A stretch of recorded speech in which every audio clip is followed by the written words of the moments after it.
Hello friend, स्वागत है आप सभी का।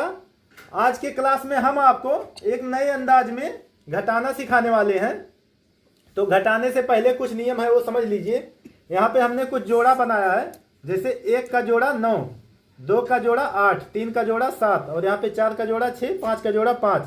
और ऐसा जोड़ा है कि इनको जब आपस में ऐड करेंगे तो 10 प्राप्त होगा। तो चलिए अब क्वेश्चन को देखते हैं। देखिए 4 में से 9 घटाना है, तो 4 में से 9 नहीं घटेगा तो क्या करते हैं, उधार लेते हैं। लेकिन अब आपको उधार लेने की जरूरत नहीं है।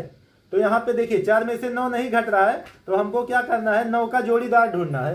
तो 9 का जोड़ीदार कौन है, तो 9 का जोड़ीदार 1 है। अब इस 1 को ऊपर वाली संख्या में जोड़ देना है। तो 1 में जब हम 4 जोड़ेंगे तो कितना हो जाएगा, 5।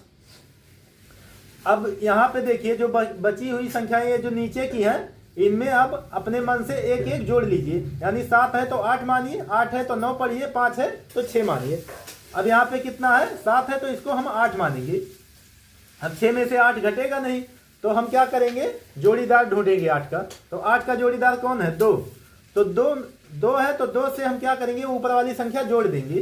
तो 2 और 6 जोड़ेंगे तो कितना हो जाएगा, 8। अब यहाँ पे देखिए 8 है तो इसको 9 मानेंगे। तो 7 में से 9 नहीं घटेगा, तो हम तुरंत 9 का जोड़ीदार ढूंढेंगे। तो 9 का जोड़ीदार कौन है, 1 है। तो 1 में हम ऊपर वाली संख्या जोड़ देंगे। तो 7 और 1 जोड़ेंगे तो कितना हो जाएगा, 8। अब यहां पे देखिए 5 है तो इसको क्या पढ़ेंगे, 6। अब 8 में से 6 तो घट रहा है, तो घटा लीजिए। जब घट रहा है तो 8 में से 6 गए, कितना हो जाएगा, 2। अब अगला देखिए, यहां पे देखिए 0 में से 8 नहीं घटेगा, तो आपको क्या करना है, यहां से उधार लेना है। तो अब आपको उधार नहीं लेना है, जोड़ीदार पता करना है। तो यहां पे देखिए 8 का जोड़ीदार कौन है, तो 8 का जोड़ीदार है 2। तो 2 में अब 0 ऐड करेंगे, ऊपर वाली संख्या जोड़ेंगे तो 2 ही होगा। अब यहां पे अपने मन से तीनों संख्याओं में एक एक जोड़ लीजिए। तो 6 है तो इसको हम 7 मानेंगे।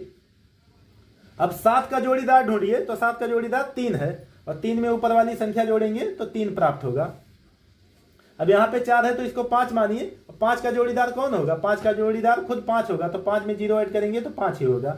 अब यहाँ पे 2 है तो इसको 3 मानेंगे। तो 7 में से 3 घट रहा है, तो घटा लीजिए। जो घट रहा है उसको घटाएंगे। तो 7 में से 3 गए, 4। तो उम्मीद करते हैं दोस्तों कि हमारा ये तरीका आपको अच्छा लगा होगा। चलिए सभी लोग को तहे दिल से धन्यवाद।